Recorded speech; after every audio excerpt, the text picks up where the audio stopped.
মানুষটার কথায় মায়া ছিল, হাসতে হাসতে কথা কইত, রুহুটা কাঁপাইয়া দিত, কখনো ধরাই যাইত না। এত সুন্দর করে অভিনয় করত।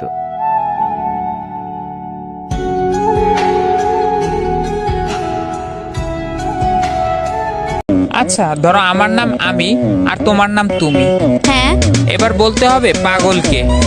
আমি না তুমি, মানে আমি। হ্যাঁ আমি, না না তুমি।